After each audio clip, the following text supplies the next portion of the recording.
Hey there, I'm Lee Ullman here with some big news from the National Young Farmers Coalition. We're partnering with Heritage Radio Network on a special season of The Farm Report. It's all about what's happening with the Farm Bill and how it impacts farmers and eaters.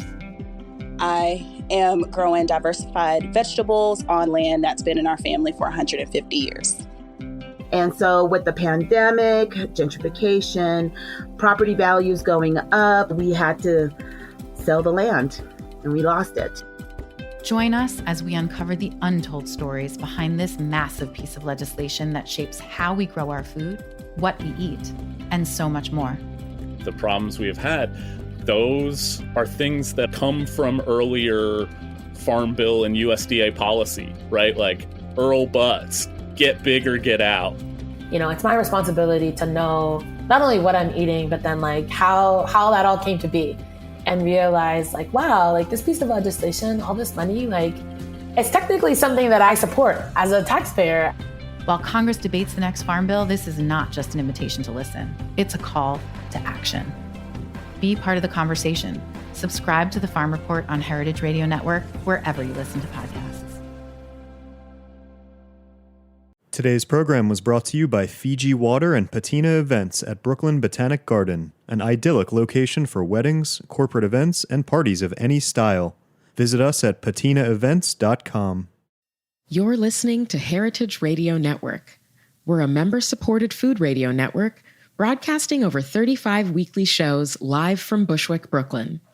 Join our hosts as they lead you through the world of craft brewing, behind the scenes of the restaurant industry, inside the battle over school food, and beyond. Find us at heritageradionetwork.org.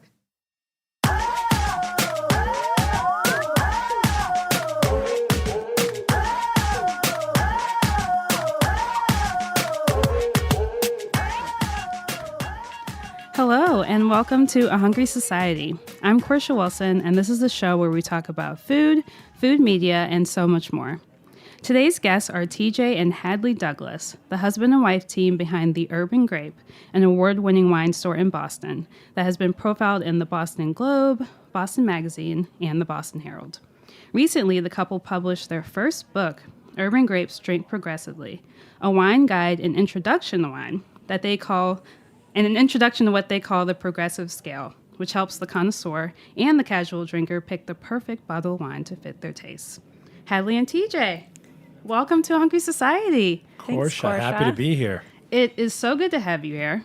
And we were talking a little bit before the show about our Boston connections. Small town. Right. And we didn't meet in Boston. We just now met in Bushwick, Brooklyn. Here we are. At Roberta's. Yes. And this book, Drink Progressively, is like this great introductory wine guide, but also like if you know a bit about wine, you can jump into it, and the way you guys explain things is so cool. Hadley, you actually talk about how you're like kind of TJ's translator in the book. Well, you might notice that TJ and I have like some secret signs. So when he starts rambling on and getting too geeky about wine, I have little ways to cut him off. So you'll notice that throughout our conversation. We'll bring it back. So how did this book come about? Like, where did it start? It really started with, I would say, my love of writing and feeling like I wanted a new kind of project within the store and our experience running the Urban Grape together. And going to TJ and saying, the way that you think about wine is so refreshing and so incredible, and I feel like it would benefit a wider audience, and why don't we write a book about it? And I think he thought I was crazy, and I think a lot of publishers maybe thought we were crazy, but then we found a great publisher down in Nashville that really saw the passion behind the book, and they took a chance on us, and it's been such a positive experience and selling so well, and the feedback we've gotten from the book has been incredible. Yeah. One of my favorite parts is actually in the introduction. You write, wine refuses to be mastered. It's a living, breathing, ever-evolving, frustrating, confusing, and finicky thing. TJ, how do you approach learning about this like unmasterable sort of liquid? So a lot of our consumers, and anytime I tell someone that I'm in the wine business and that we own a wine store together, they're like, oh wow, you're so lucky you get to drink wine all day, and that is true. I get to taste wine all day, but I spit wine all day because I can't drink all that stuff all day long. Every year, I end up tasting between 7,000 and 10,000 different wines. Wow. Between myself and my staff. And so we're trying wines from different parts of the world, manipulated in different ways, rosés, orange wines, natural wines, 100-point, Napa cabs. And it really changes the way that we look at wine, and to not just say like, oh my God, I love red wine. There's so many different, shades and textures and acid levels with this, and being able to taste all of these different things. Wine is not just one animal. It's a whole zoo full of different animals, and it's something that really can't be mastered. You can kind of tame it a little bit and learn the traits of all these different animals, but it's not something that's masterable, I don't think. Mm-hmm. This point in my life. But maybe if I had a pen. We're working on it. We're working on it. So speaking of textures, you in the book talk about how you loved the idea of using milk to describe wine textures. Can you explain that a little bit? Yeah, absolutely. So, I think wine is one of the most intimidating things that is in most people's lives every single day. Most of us are not trained with this. Most of us don't have the terminology, which I think is really the hardest part about learning about wine, is are the terms. And so a very easy way to think of like the viscosity or the body or the weight of the wine of how we do this drink progressively system is in terms of milk products. And this is not something that I came up with. There's this great guy named Kevin Zraly. For those of you who've been in New York for a long time, he ran a wonderful restaurant that was on the top of the World Trade Center called Windows on the World. And he wrote a book. It's probably on the 25th or 30th edition by now. And it was the first wine book that I read after all the encyclopedias and the atlases of wine that I read. I'm like, wow, I totally get this. And what I understood about it is that I just broke this very intimidating thing down and made it super simple. And so he said, look at wine, and when you're tasting and learning about this and trying to pair wine with food, look at it in terms of body and look at it in terms of acid levels. So the body, to answer your question, Portia, is if you look at milk and you take skim milk, that's going to be a light-bodied wine. If you look at whole milk, a little bit more viscous, sticks around a little bit more, that's going to be more of a medium-bodied wine. And what do you think full-bodied wine is? That kind of like that big, heavy cream that just coats your palate. On the Urban Grape scale, that skim milk, whole milk, and heavy cream is our 1, 2, 3, 4, 5 through 10 on there. And then acid levels, we all like acid, but we think about it in different ways. So you have a lot of acid in lemonade, which you're going to have like on a hot summer day, and it's refreshing and it opens up the pores in your mouth. But then you have on the opposite side of that acid spectrum, you have hot chocolate, which is round and yummy and soft with very little acid. Not great on a hot summer day, but perfect in front of a fireplace in January. Yeah. The book feels like walking into your store. Like Thank you. It feels like someone is like guiding you through, okay, well, what do you like, instead of like, this is good and this is not. Yeah. How did you approach like translating that personal experience like onto the page?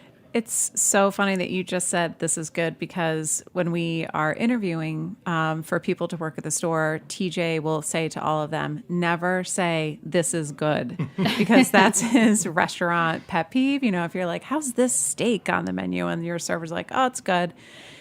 So really for us, we wanted the book to be so much more than to say, oh, this is good. I mean, really all wine is good, in varying degrees. And it's really more about finding what is right for your palate and what really excites you and what excites you to pair food and wine and sit down with friends and share wine.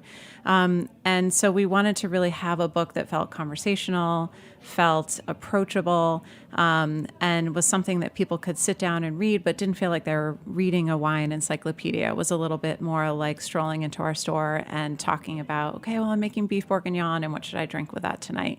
And that was really the theory behind the book and what we wanted to convey. So I'm so glad that happened for you while you were reading it. Yeah, I love that at the top of the pages, it's like 1 through 10. Like that's really simple to follow, instead of like, here's this grape and here are, expressions of this grape, and here's what you will definitely smell when you smell, and it's like, okay, like for like the wine nerd or someone who knows a lot about wine, like that's, you know, probably very fascinating and engrossing. But for the casual wine drinker, it's like, how do you make them feel excited about a bottle of wine? Yep. I think what's nice about our book and the feedback that we've gotten is that it's great for total novices, but even for people that feel like they're very educated in wine, it's looking at wine in a totally different way so that they also feel like they've gotten something out of the book. So I do think it's a book that really bridges, much the same way, you know, TJ is like the wine guy in our relationship and I'm a little bit more of the lay person.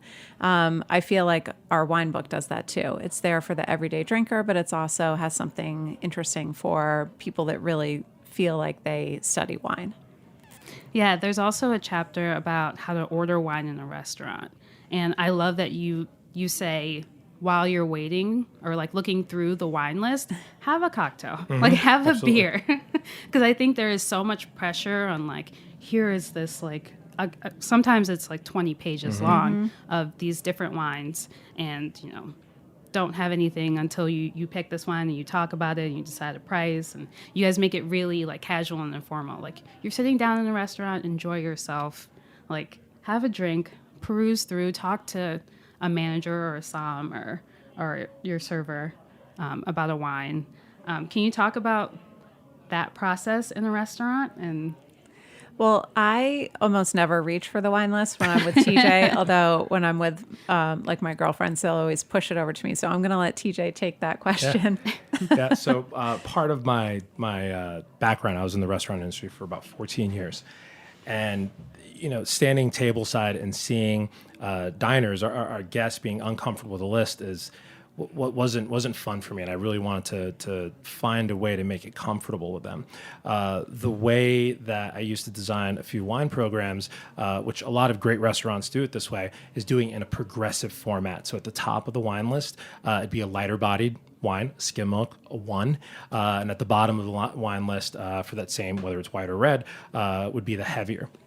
And it's a great way to organize a list, as opposed to some wine lists where consumers or the guests would go in and order from the right side of the menu. So for anyone who's ever worked in a restaurant, if you say the right side of the menu, that just means the price, you know, and that's never a great way just to choose what's going to go great with your steak or your chicken, you know. Like no one walks into a restaurant, it's like, you know what, I feel like a nice $35 piece of meat tonight. No, they're like, right. tonight I want a filet, so why choose wine that way? But whether you're going out for, you know, a business dinner with clients or making a pitch, or whether you're going out for an anniversary dinner or taking family out, if you have the time and wine's going to be important for you and for the guest at your table, and it's going to be part of the dining experience, it's always great to hop online and take a few minutes, check out the wine list, you know, maybe pick some favorites out, maybe take some notes for questions that you can ask either the manager or your server, or if the restaurant has a sommelier there, to ask. But when you're sitting down at the table, and if you're lucky enough to have that, you know, that wine guide in front of you, know your guests, you know, or know your guest, know what the food is going to be on the menu. Everyone's going to be ordering different things. I think juicy, yummy wines are a little bit more comforting, and you know, everyone likes a juicy, yummy, tasty wine. But if you're sitting there in a French restaurant, order something that's French. You know, if you're sitting in a Italian restaurant, order something that's Italian. See where the wine director's focus is on that list, where more of their attention is going to. I think you're going to find better values by shopping on that right side, but you're also going to find more kind of thoughtful wines on there that are going to go best with the menu. Absolutely. And there is no shame. And TJ and I are huge cocktail drinkers. I mean, after tasting wine all day, we don't even really drink wine at home some nights. We just will make a great Manhattan or something like that. So I think it's really a wonderful way to start the meal, to sit down and have a cocktail or have a glass of something bubbly or something that interests you, just to kind of prime your palate and get ready to enjoy the evening. Yeah. Yeah, this is kind of more of a conceptual question for you both, but I often wonder about the difference, like why people feel a little more afraid to approach wine, or like they can't if they don't know anything about wine, they're like, oh, I don't know. But people are less afraid, I think, to approach like beer or something like that, even though it can be as varied. Do you find in your store that people are a little like, you just pick, I don't know anything about wine when they come in? So I run the store like a restaurant. You walk in, you're greeted. The way that our wine wall is set up, it's that progressive wine list. It's just done horizontally. So left to right, it's light bodied to heavy. And then lower shelf to top shelf is lower price to higher price. And you have your white section and you have your red section. And when people come in, we greet them. We ask them how may we help them, if they're looking for anything special tonight. The dollar is always the last thing that we ask for, because we can always find something within their budget, whether their budget is $15 or their budget is $150 on there. We ask questions. What are you doing with it? Are you sitting on a roof deck in a brownstone? Are you having in-laws over for dinner tonight? Are you having sushi? And then also, what do you usually drink? And those are good signs for us wine professionals, myself and my staff, to get them exactly what they want, whether they've had that specific bottle from that grape varietal before or from that zip code for their palate, and then we'll get it for their wallet as well. And what's great, we have the system like a lot of restaurants have, almost like a retail version of like Open Table. We keep track of all of our customers' purchases because a lot of customers will come in on the last time and said, hey, we had this great wine. It had a yellow label on it, and that was it. And that means something to them, right? Mm-hmm. And so if you walked into another store that doesn't have that information, it becomes more intimidating, and the drinker, the consumer, is going to feel, almost like ashamed that they don't remember what wine they drank. Mm-hmm. So we remember for them, and we can either recommend that same wine. But I'm a huge fan of always trying something new. There's a lot of wine out there, and I think one of the reasons that we own a wine store is because I get bored with wine. I kind of never drink the same thing over and over again. So I think everyone comes into the store and says, well, I don't know anything about wine. It's like everyone feels like they need to lead with this disclaimer about their experience with wine. And I think once they get to know us and know our store, our staff is incredibly well educated, more wine educated than we are even. But we like to think that we bring a little bit of that street smarts to the wine buying experience. And that really what we want to do is disarm this whole interaction and say there's nothing to be intimidated about here. Sure, you can't pronounce the region, you can't pronounce the grapes, but you can describe the experience that you want. And that's the common language that we can have. And from there, we can teach you what that grape name is or what that region is. But it's just about disarming people and making them feel comfortable. And I do think that people will come in and just feel much less intimidated about a vodka or, an IPA or something like that. Because let's face it, everyone loves Bud Light. You can always find a beer that is acceptable. But it can really feel like wine is meant for someone else. Yeah. Speaking of that, just the approachable quality that you guys bring to wine in the book and in the store. A lot of the wine world, to be frank, is not like that.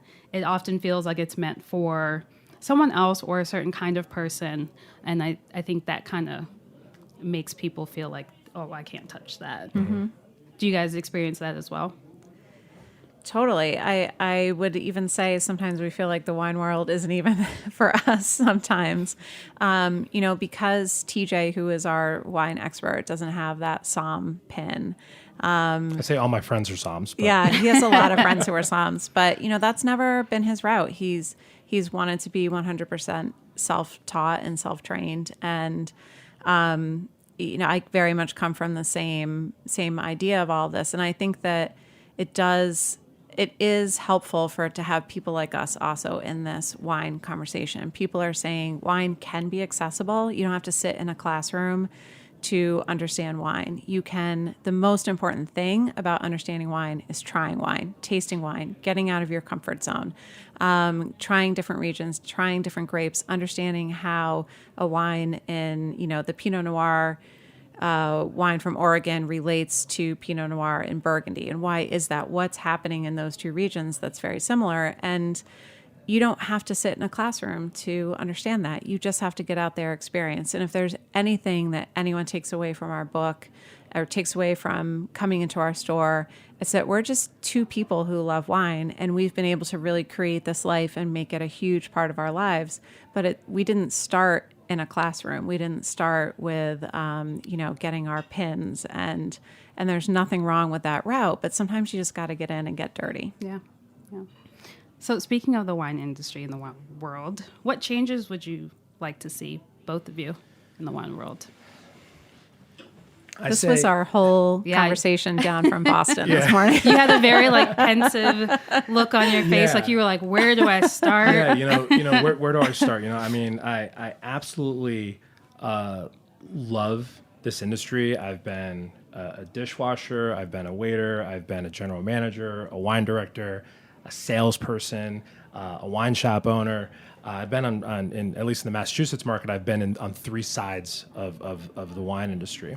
And when we take this wine industry out there, what we're really missing are a lot of people of color in the wine industry. Not a lot of, black and brown people in restaurants, where I think most of us in the wine industry either start working in restaurants or at least in restaurants very often. And it's, I think it's unfortunate, and Hadley and I were talking about this. Growing up, I grew up in Connecticut, in New Haven, and then relocated up to Vermont later. I grew up with a single mom, on welfare, came home alone, really never had, family dinner at all. And then when I ended up moving to Vermont when I was 12 or 13 years old, I ended up working as a dishwasher in this great restaurant. And coming out of that back kitchen in the dish room and seeing people with the candle lid and the carpet, and we had an awesome salad bar. This is in Vermont, and profiteroles. Nothing wrong with the salad bar. Nothing wrong with salad bar at all. And people having ribeye steaks, and just seeing that whole opportunity out there and how that world just opened up for me was absolutely huge. And I don't feel that a lot of people of color even have that experience. And then fast forward 20 years to when you're an adult and you're now in the wine industry, it's really tough. When I worked for a distributor, great company, probably 50 salespeople, huge, good amount of sales, been around for 80 years. I was the only black salesperson there. I work on a regular basis with the Urban Grape. I'd say 40 to 45 wine distributors only on a weekly to bi-weekly basis, which is a lot more than other stores. And then we have probably about another 40 or 50 beer and spirit suppliers. I don't have one black or brown salesperson. And it's not because I didn't want them. They're just not there.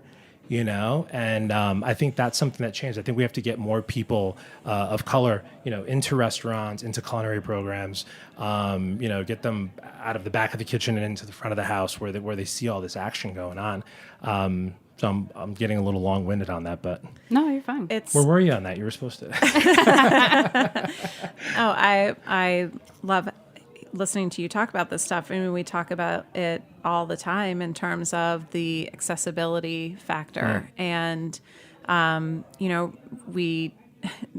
think maybe 2 weeks ago, I got the new issue of Food and Wine magazine, and it was the wine issue. And I took a quiet moment before the kids got home and sat and flipped through the whole thing. And there's not one person of color in the entire magazine. Wow. It was all about talking to wine industry people, highlighting the 50 most important bottles of wine, the 50 most important moments in wine, talking to 7 sommeliers, looking at the new up-and-coming generation of winemakers in California. I mean, it just went on and on and on, and there was not... Even in the advertisements. Yeah, the ads were all white. Yeah. And, was so moved in that moment to write to the publisher and just say, this is so unacceptable, and there are... TJ's not, the only black person in wine. There are so many people who are coming into the wine industry, and they're just not getting written about. They're not getting covered. No one will go to them for comments. No one will promote them as somms or as anyone in the wine industry. And it just gets so frustrating. How is anyone supposed to feel that this world is accessible to them if they never see anyone in a magazine that looks like them? Right. Yeah, there's not much to relate to on that, you know, from a person of color who's the consumer, and reading that. Besides maybe their love of food, there's not much else that there's anything that they can relate to. We're also talking about my employees. You know, during the busy season, we'll have 18 staff members, and we've been around for about 8 years now. When we had 2 stores, and with the Urban Grape hiring, the only time we ever get an application for anyone of color, they're always applying for a delivery or stock position.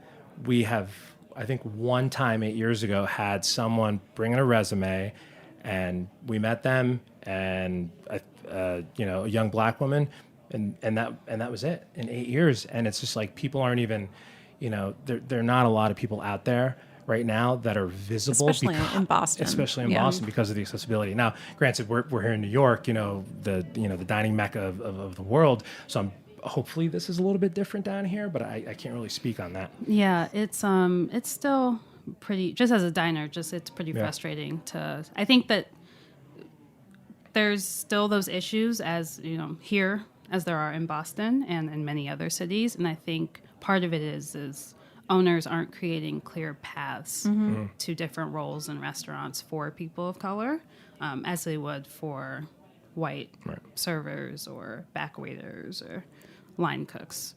Yeah, absolutely. And we were just talking this morning too on our car ride down here about how I think that people just don't know that there are opportunities in this industry. Right. When they think of what do I want to be when I grow up, it's the wine industry doesn't cross their minds. There are no role models there for them to follow in the footsteps of. And because you're not seeing it in magazines, you're not seeing it on commercials or billboards or... Exactly. So we always laugh that the first time we saw the Wine Enthusiast put a person of color on their cover was Dwayne Wade. Wow. Because he's part owner of a winery. Wow. So it can get vicariously for me, but firsthand for TJ, very, very frustrating, I think. And that would probably be, the wine industry has all the issues that every other industry does in terms of transparency and accessibility and things like that. And there are certainly lots of little things we would change about the wine industry, but that's probably the biggest one that we're the most passionate about. Yeah. Yeah. That's amazing. So is that okay that we just got that deep? Yeah, no, that's what we're here for. No, we're perfect. In Brooklyn, baby. That's where you come to Brooklyn to get deep. All right, so we're going to take a quick break, and we'll be right back with more Hungry Society. Patina Restaurant Group offers unparalleled service in New York's most iconic locations, including Lincoln Center, Rockefeller Center, and Macy's Herald Square. From meetings and presentations in the glass-walled atrium, to galas in the renovated Palm House, and intimate wedding showers at Yellow Magnolia Cafe, your event will be perfectly imagined and customized at Brooklyn Botanic Garden. You can also enjoy a la carte brunch and lunch at the picturesque Yellow Magnolia Cafe, overlooking Lily Pool Terrace. Chef Rob Newton and Chef de Cuisine Morgan Jarrett offer warm, distinctive cuisine with a focus on local vegetables, grains, and sustainably sourced meats and fish. All right, so we are back with TJ and Hadley Douglas of the Urban Grape in Boston. And now we're going to switch gears a little bit and talk about dining and the role that dining has played in your lives. I know you both have restaurant experience. Well, I worked a summer at John Harvard's brew house in Cambridge. I'm not sure John that's... Harvard's. Oh my goodness. That just took me back. Yeah, I'm not sure I'm really the one with the restaurant experience, but I love to cook, so that's my side. For listeners who aren't in Boston, John Harvard's is like, how would you describe that? I maybe once 20 years ago, cutting edge brew house that's now maybe a little tired around the edges. A little divey. Fun. So super fun. Great potato skins, as I remember. Hadley, do you have any early dining memories? Like, did you and your family have any traditions? Absolutely. TJ and I really differ in terms of our early dining experiences. And from my whole family, I grew up on a farm. My mom had an acre garden. We raised our own animals. And so I was really sort of farm to table before farm to table was a thing. And we were just doing it very naturally. Grew up on a farm in New Jersey. And so family dinner was what we did. I mean, we would walk over to the garden and pick what we wanted. And we would, see what part of whatever cow we had raised was in the big freezer. And we spent our summers canning and things like that. So for me, my earliest memories are all about sitting at our farm table, and I don't want to romanticize it, but it was like a pretty romantic kind of moment for me growing up, and having these great family dinners. Always a protein and 2 vegetables, or a vegetable and a fruit. That was how we grew up. But so that moment, that sort of end of the day signaling of sitting down and sharing a meal, it was like a really huge part of my life, and it's something that we've really made a part of our lives now. Yeah, that comes up in the book, that you sit down with your 2 sons and have dinner. Every night. Every night. Most nights. You do. I do. TJ's not always home, and now they're of the age that we, all of a sudden it's like basketball practice every night and things like that. But yeah, family dinner is a big thing in our Sundays. house. So every weekend we're together, and whenever we can during the week, we're at least signaling the end of the day with like a meal of some sort, even if it's microwave pizza lately. But yeah, and in the book you talk about like wine is such a big part of your lives that your son knows that mom likes bubbles. Yep. And grandma likes Cabernet. Chardonnay. Chardonnay. Yeah, Baba likes Chardonnay. Baba likes Chardonnay. Pop likes my dad likes Cabernet. And Daddy loves everything. Daddy loves everything. They know the preferences for sure. Do you take them out to restaurants too? Mm-hmm. Yeah. Can you talk about some restaurant experiences that you've had with the kids? I mean, they do love going out to eat. They've been coming out to eat with us always. I mean, since they were babies. And they're pretty good. I do like to hang it over their heads, especially we have one picky eater and one not picky eater. And the picky eater loves to travel. So I always say to him, until you can eat more things than just pizza and chicken nuggets, we can't take you to Paris. So we do always love to hang that over his head. But no, they're great travelers. They are great. They love going. We were saying they would love Roberta's. They would love to come here and sit at these big tables and have pizza and hang out in Brooklyn. And they just are very into those sorts of moments. And we cherish those. The iPads and iPhones are away, and we can just be really having good conversation. And they love to taste our wine. We always let them taste our wine. We'll talk to them about if we're having a cocktail, what's in the cocktail. So they're very much a part of our food experience. Yeah, and that's very important for me, coming from the restaurant industry, is seeing, looking towards the future and seeing a 25-year-old who's comfortable to order off of a menu, maybe to order for his friends, to be comfortable ordering off of a wine list, know how to tip, know how to treat your servers. Amen. That's a huge thing, that the hospitality, respect goes both ways, and that's very important for both of us to teach our boys, and just let them see that this is the environment that we're in, and appreciate it. Feel that we're lucky to go out. Yeah, I mean, we one of our favorite restaurants in Boston is a great restaurant group, and the restaurant is called Eastern Standards, right near Fenway Park, for anyone who's ever been up there. And, they can go there. The kids can share, a rigatoni and sausage out of a skillet. The two of us can, get like Negronis or Manhattans. They'll get Shirley Temples, which is their cocktail of choice. But it's just a great dining experience. They put on their handsome clothes, as they say. And we go out and we'll just have a blast. And they'll ask like Daddy, like what are you doing when they give you that bill? I'm like, oh, I'm giving them my credit card. How do you do that? And it's just a great way to teach them, to really, instill this in them. So my next question was going to be your favorite restaurants at the moment. You just named one. Yeah. Are there are there other restaurants that both of you like a lot? Yeah, in Boston, Anywhere. definitely we always go to Eastern Standard. We default to a few places where we know we're always going to get a good meal, just because mostly we don't get to go out as often as we used to. But we love SRV, which is a pretty new restaurant in Boston, probably opened after you left, Portia. But SRV is a great place. Eastern Standard, that whole restaurant group is great. For a burger, we love going to the Gallows in the South End. But TJ and I love we don't like the white tablecloth experience. We want to have just every dining experience sort of be fun, interesting, teach us something, have cool, creative food, great cocktails, good wine. It's hard for us to order wine at a restaurant because we see the markup and we get horrified. Like, we know what that bottle is actually priced. And so when we see it marked up 4 times, it's hard for us to pull the trigger. But, we just always want it to be an experience. I think because we love to cook and because we have great wine and cocktails at home, it takes a lot to get us to go out of that realm and go out to dinner, because you have to be offering something that we can't get at home. So that's kind of normally what we do. I don't mind white tablecloths. I know TJ likes white tablecloth. It's me. I have a total issue with it. Yeah, I don't mind. The problem that Hadley and I have is that years ago we went to South Africa for our honeymoon, and we went to this amazing place. You are not going to tell this story. It was called Le Quartier Français, and it was in Franschhoek in South Africa, great wine region up there. And it was our honeymoon. You when this is done. It was our honeymoon, and I ended up doing the tasting menu as Hadley was supposed to do the tasting menu, but I'm a little bit more of an adventurous eater, at least back then I was.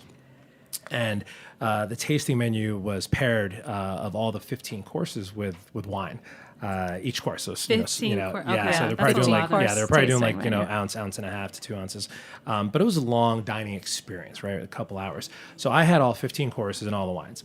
Hadley had, I believe, a salad and an entree and all the wines. I did all 15 wines. I didn't want to miss out on the wine. So I think that's why she doesn't like the very formal style. You were like, I am done. I with got white carried. tablecloth. I totally got carried home that night on our honeymoon. It was not my finest moment. Yeah. But no, for me, it's just, I don't know. I like finger food. I like interesting food. We love Sofra, which is just outside of Boston, and is all sort of Middle Eastern tapas type thing. And they walk around with their little finger foods at the moment. You can just order them right off the tray. I mean, that's what I like, sort of like a dim sum experience. I just really love being able to eat food out that I wouldn't make for myself at home. And I don't like fussy food. I never have. So. And that's a lot of the food in the book. Yeah. It's not fussy food at all. So we have 2 sets of recipes. One is done by Gabriel Frasca, who owns Straight Wharf restaurant in Nantucket. They're beautiful. They're really user friendly, but they're, beautiful recipes. And mine are like, okay, you've got 5 types of cheese in the refrigerator and bread. Here's how we're going to make dinner, So that's just how I cook, and that's just how I approach food and try and have a little bit more fun with it. Yeah, you've both shouted out some great restaurants in Boston and Nantucket. So yeah, if you go to either of those places, listeners, please check out those restaurants. Yep, absolutely. So we talked about the best. Let's get to the worst. Can you talk about one of the worst dining experiences that you've ever had? And you don't have to name the restaurant, but you can if you want to. Yeah, probably not going to name the restaurant. Definitely not going to name it. But it's a shared dining experience. Why don't you start it off?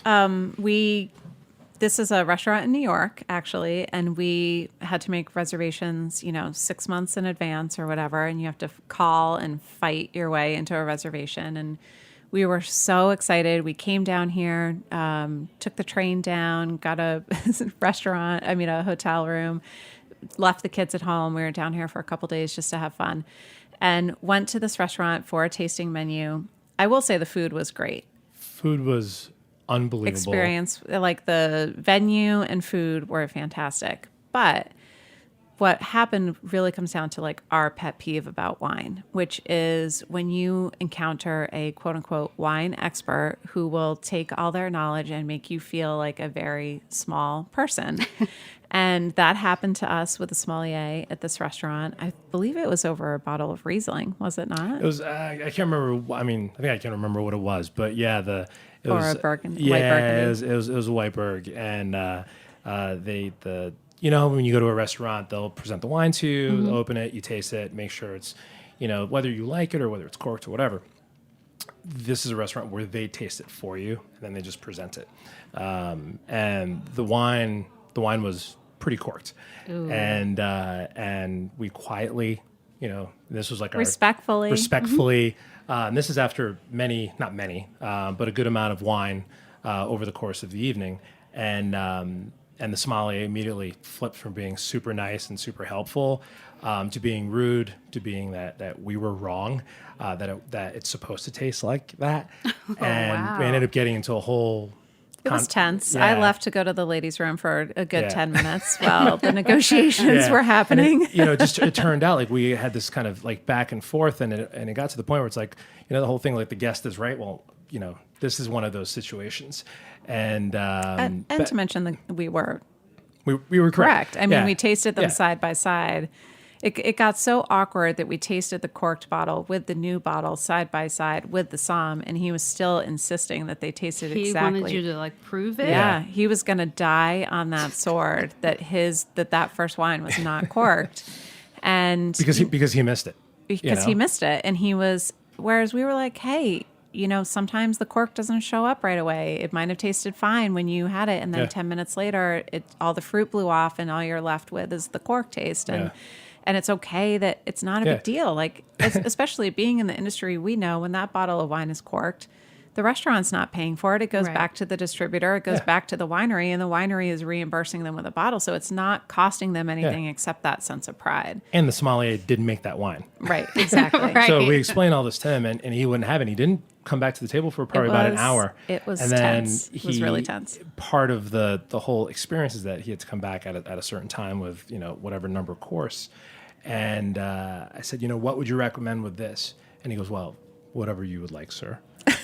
And I'm like, don't do that. And I said, how about that great wine? And he stood up tall and he said, you know, I would have a 1945 blah, blah, blah, and like spun on his heels and walked away. Didn't see him the rest of the evening. Wow. And it's not because everything else was just the food perfect. was really and great. it just ruined it, you know? It absolutely ruined it. Oh. And it ruined it for us on a level that is like the antithesis of what we want wine to be about, right? Which is approachable and fun. And, you know, if you don't like a bottle of wine, it doesn't really even matter if it's corked to us. We want to hear that from you so that we can help you find the perfect bottle. And it just really was the opposite of how we think about customer service, think about wine service, things like that. And it really pumped us up to like come back to Boston and just do what we do. Just you know, really enforce that wine should be fun. Wine should not be scary. Let's help take the intimidation out of beverage for you and just have an all-out good experience. So we are at the last question. No. Which I know. It goes by so fast. But if you could have your last meal in a restaurant, where would it be? And who is invited? I would say the restaurant would be at our home. Okay. And it would be my wife and 2 kids. Yeah. What are you eating? So one of my favorite dishes, Hadley makes just a great roast chicken with potatoes, and sometimes what else you throw on there? Sometimes like carrots. Sometimes you do beets. Yeah. And it's just an awesome like home cooked warm meal. I can always pick a little bit at the kitchen. I can go back for seconds. You know, you can't go back for seconds in a restaurant, really. That's true. People start staring at you. You know, you can start off with, a cocktail and then a great vintage champagne. We do some wines from the kids' birth years. Finish off with maybe some Armagnac or something like that. I don't know what Hadley would eat, but that's what I would do. And my kids would eat all of that. Yeah. And it would just be a great experience. I have to say, we both came up with the answer to this question independently, and it was 100%. Like, we would kill it on the dating game or something like that because it was the same answer. it would be at home. I just think we love eating at home so much, and we love just being able to control the experience, and control what we want to eat and drink. And, TJ is such a master at always picking the right bottle of wine. And there's just nothing more that we love than kind of getting home and opening up the fridge and seeing what's in there and creating a great meal and pairing the perfect wine to it. So I have to agree that it would be at home with our kids. I would probably delve into some of my mom's like classic recipes that I grew up on, like her spaghetti sauce or something like that, that I know the kids would love too. So I'm with TJ at home with the kids, and everyone else can just, eat in their restaurants on the last day on Earth. And do it like on recyclable plates, so I wouldn't have to wash the dishes. Exactly. Yeah. I'm the dishwasher. I'm the dishwasher. Yeah. Yeah, I think for that meal, you can, not do the dishes. Right. If the world is ending, you don't need to do the dishes. No, that's all right. That's the totally second fine. show. Let's not talk about it. Well, Hadley and TJ, thank you so much for coming on the Hungry Portia, thank you. Society. So fun. This was so much fun. Thank you. And thank you so much for listening. We'll catch you next week on The Hungry Society.